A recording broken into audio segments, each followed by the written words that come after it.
So, first of all, like always, I want to thank you guys for coming out and covering Penn State football. Also want to thank the fans that showed up here tonight and supported us.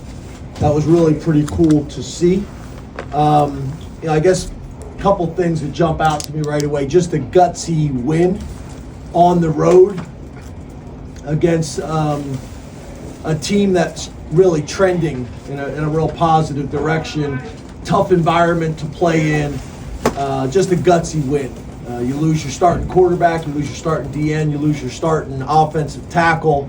Next man up. No excuses. I just thought it was a gutsy culture win from my perspective. I also thought it was, you look at Bo Prabula and a ton of guys, right? To me, the other thing that stood out to me is an unselfish team and unselfish players. Here's Bo Prabula in a quarterback battle, waiting for his number to be called, and when his number's called, is able to capitalize and take advantage of it. I did think the offensive coaches did a really good job of changing how we had to call the game once he went in to play to his strengths. And obviously, Jay Reed's interception was a game-changing play. But just proud of our guys. I think sometimes we're too close to it as coaches and fans. And I know we want all the wins to be pretty. That was one of the prettiest and ugliest wins we've had. But that's if you really watch college football and just don't study Penn State, you're going to have to find different ways to win games throughout a season, and our guys were able to do that today. So very proud of them. You look at the takeaway, the turnover battle, we tied there. The explosive play battle, we won that. The third down battle, we won that. Sack battle, we did not. Starting field position, that was the difference in the game, especially early on. That's why it was so challenging. I think their punter is really good, and they were playing field position in the beginning of the game, and we just kept starting deep out of our own territory, and they were starting in good field position. That was the story early in the game, in my mind. So just proud of our guys. But those are probably the significant stats that kind of jump out to you. Khalil Dinkins continues to make plays when he gets opportunities. That was cool. And then our defense, not only are they playing really well, but then specifically third quarter defense continues to be just a tremendous strength. So just proud of our guys, and open it up to questions. Neil and then Pickle. Let me say one more thing I forgot to say. We do going into this game, the two most important stats outside of the ones that we talk about all the time, which is obviously explosive plays and turnovers. The two most important stats in this game was winning the rushing battle and winning the third down battle, and we were not in the first half. And in the second half, that swung, and that's when the game really changed. But if you study Wisconsin, that was a critical stat in the game, and we were able to do some things in the second half to swing that in our favor and take over the game. Neil and Pickle.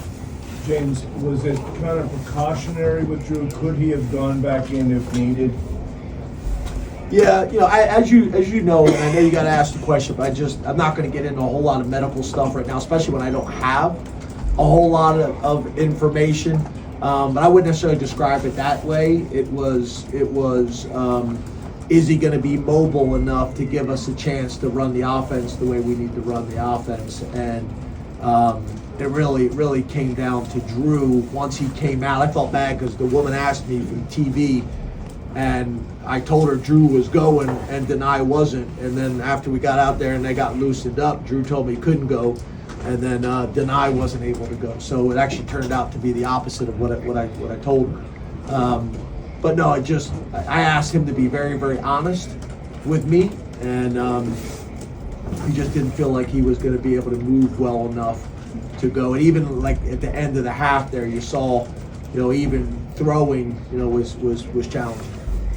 Pickle and then Brennan. Coach, when you realized you had to go to Bo, what was your message to him, and how impressed were you with the way he played in the second half, especially I think he was 11 or 13. Yeah, I have a ton of confidence in Bo. He's a character kid from a character family, very talented. Some of his talents are different than what Drew's are, so I think that's one of the things I think it's really important as a staff and as an offensive coordinator. You gotta be committed to call the game differently, and that's easier said than done, right? And we have enough diversity within our offensive scheme to play to strengths, and that's the stuff that I try to do is as a reminder. Andy obviously is an experienced coordinator, but remind him we gotta call the game now based on Bo's strengths, and I thought we did that. So Bo is a character kid, character family. Comes from a great high school program. He's universally respected in our locker room from his teammates and coaches. Not surprised one bit. Not surprised one bit that he was able to manufacture yards and points for us when we needed it most. Brennan, then Max. James, to follow up, I know you're not surprised, but what does it mean in Bo's development to go out and perform the way he did in a competitive game? Confidence is one thing, but seeing him do it is... Yeah, I think that's a good point. He's played some significant time in the past, which I think is obviously always really valuable. But in this type of environment on the road, where I think at the point we were losing, those things are significant. They're significant for his development. I think they're significant for our team's development. You talk about college football and the amount of games that we're playing now. Depth across the board at every position is really important. So not only did we expand the college football schedule, but then we're also doing it in the transfer portal era. So those two things really, conflict each other. They go against each other, if that's the right way to say it.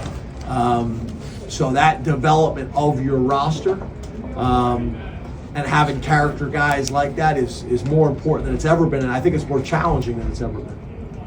Max and Sauber. James, right here. Drew, after he went out, was right next to Danny the whole time. Looked like he was helping Bo on the iPads as well. I know he was early to that celebration on the pick six. What was his presence like on the sideline, despite not being in the game? Talking about Drew? Yeah.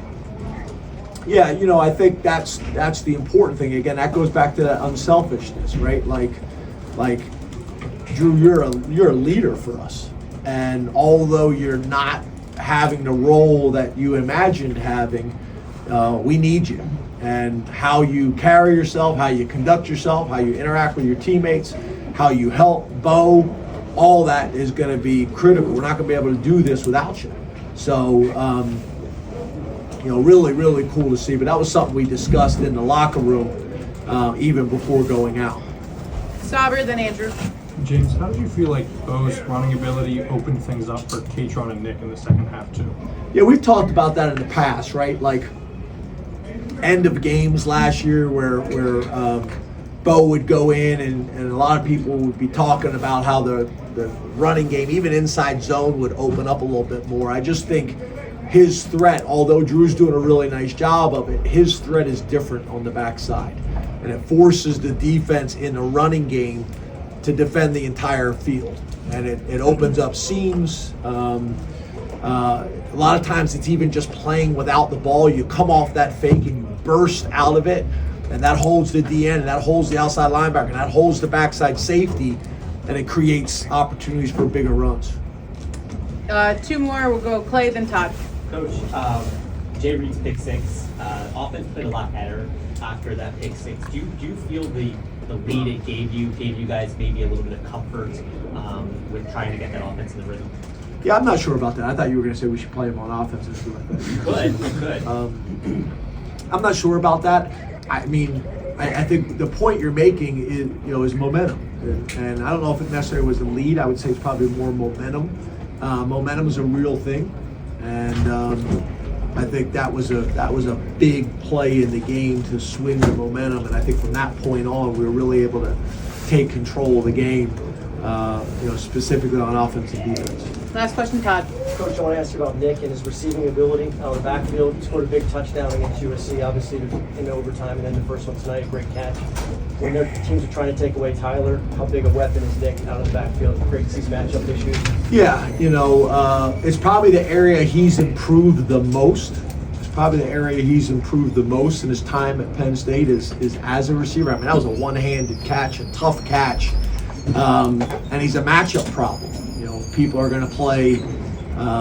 If people are going to play man coverage and you got him matched up on a linebacker, that's going to be challenging. So I think we can use him in that role even more and continue to expand on it. But that's big for us, and that's big for Nick and his development as well. Thank you, Coach. So I would like to cover, right? I'd like to, end this thing by covering Wednesday. First thing I'd like to say is I want to apologize. I didn't do a great job of handling Wednesday. Difficult situation. And I got to own that I did not do a good job of that. So I understand you guys got a job to do, and you got to ask those questions, and I respect that. The university had put out a statement, and the reality is, I think there's not a whole lot more I can say other than that statement. It's an ongoing legal situation, and it's challenging. It's challenging on everybody. So at the end of the day, I did not do a good job of handling that situation and representing this program the right way. So I wanted to take a minute and apologize for that, and understand you guys got a job to do. So I didn't do a good job there. I'm trying to get better like everybody else in a difficult situation, and I think that is a big reason for all of this, right? It's a difficult situation, a challenging situation. So I apologize. Thank you, Coach.